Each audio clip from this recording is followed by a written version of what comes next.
We all know what it feels like to make a promise to ourselves and then slowly begin to bargain our way out of it. And the truth is, the problem is not the missed workout or the skipped journaling session or the takeaway that you had last night. The problem is the erosion of the self trust. And what I've noticed in this season is that the entire game has changed. So if you want to know what I'm talking about, you know what to do. Grab your brew and let's dive right in. So let's start at the beginning. Before this season, this autumn season, this midlife season, I would have coached myself and my clients around commitment.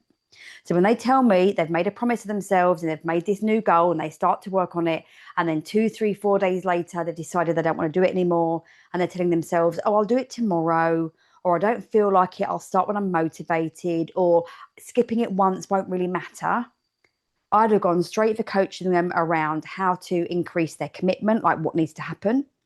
I'd have coached them on their increasing their capacity to do hard things. We would have gone around effective scheduling. We would have talked about that commitment is a feeling and discipline is a decision. And we would have gone around all that coaching to effectively put them into the mode where they could do the things regardless of how they felt. And then I hit the season of autumn. And I've been thinking about some of the things that make this strategy ineffective right now. And the things that I'm going to share with you now are, to some degree, things that can feel so much out of your control. Things like forgetfulness, being super distracted, having your eyes on a million things, at one go, brain just not doing what you want it to do. Your change of values, that is obviously within your control, but not if we don't kind of honor those values and we keep chasing something that we was interested in a year ago, 5 years ago. And then the obvious kind of energy levels that sway from hour to hour, day to day, month to month, week to week, all of those kind of things.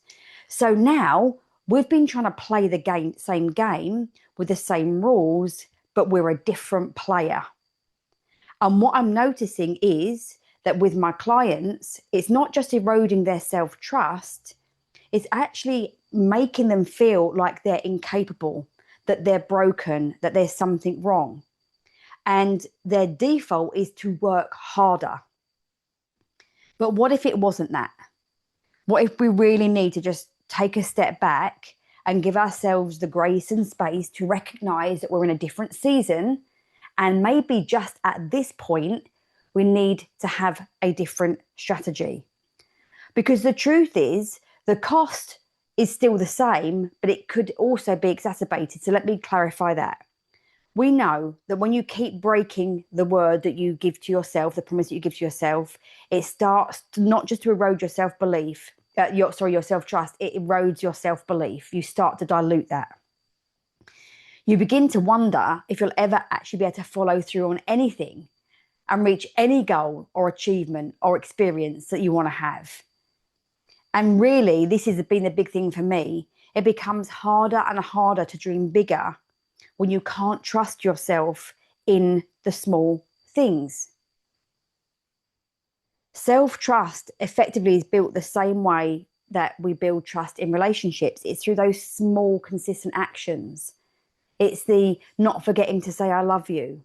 It's the thoughtful, it's the card, it's the flowers. It's someone seeing you when you're having a bad day and offering to help, or just doing something without you even asking.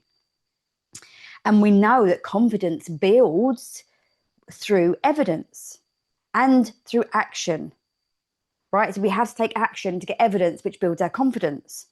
But when we're in this season where we feel like we're fighting forgetfulness and distractions and changing of values and energy that can be out of control, mood swings that we don't know what's going to happen, how can we even show up for ourselves? So I just want to let you know, first and foremost, from this session, is that, like I say, the cost is still the same. It's eroding our self-belief. It's eroding our self-trust. And when we're in a season where sometimes our emotions can already feel so fragile, we can feel like we're already at capacity with our emotions, with our physical energy, with our mental capacity, and we feel like we're at the edge. This can just be a tipping point when we start to think, well, what's the point? and we start to believe the evidence that we're not getting anything done or we're going round in circles, rather than just taking a step back and going, hey, this season that I'm in, right now, I'm not the same person. And right now, I don't have a perfect strategy. And right now, I'm still trying to figure things out. And right now, perhaps the best thing that I can do for myself is to take things slower and work out what works for me in this particular moment. So just come up with a list of simple things. And here's the thing. This is all about making things more simple. The things that you need to do, I want you to make them as easy as possible.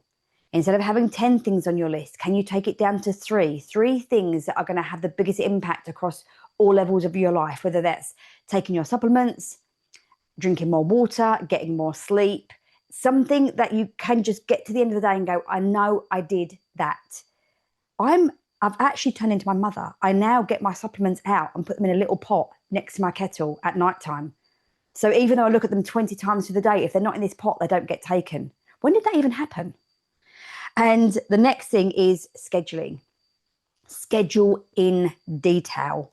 If it's not in my schedule, even if I know it has to get done, it just doesn't get done. And I want you to make sure that in your schedule, the first things you put in are the time that you need to take for yourself, because you cannot keep running at capacity. That's not a lifetime strategy. Something will burn or break.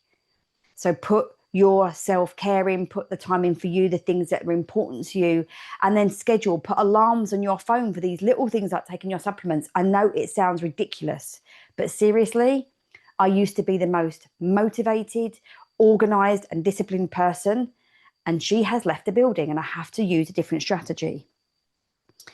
Please, please, please ask for support, get some help. The people that live with you, the people that you work with, your friends, ask for what you need. And ladies, if you have friends in this same season, when you start to ask for what you need, you give them permission to do the same. And finally, just check in with yourself more regularly. See if you can track your cycles, the moon cycles, your mood cycles, like track something to see if you can find some kind of pattern, because invariably a pattern will exist. Seriously, do not knock the full moon and new moon patterns in terms of your energy and your clarity and your drive. It seems to be more pertinent than ever as women come into this season. So check in on yourself regularly, monitor yourself, ask yourself where your energy is, and just make sure you're doing things that serve you. Stay hydrated, eat well, move your body, get support. Bring it back to the simple little things that you can do, that you can get into bed at night and just say, I know that I did that. And above and beyond everything else, trust yourself through this season. You are literally neurologically and biologically becoming a different person. The answer is not to fight for who you were, but to be curious about the person that you are becoming and creating. Thank you for listening to this episode of the Seeking Simplicity podcast, and I'll speak to you again next week.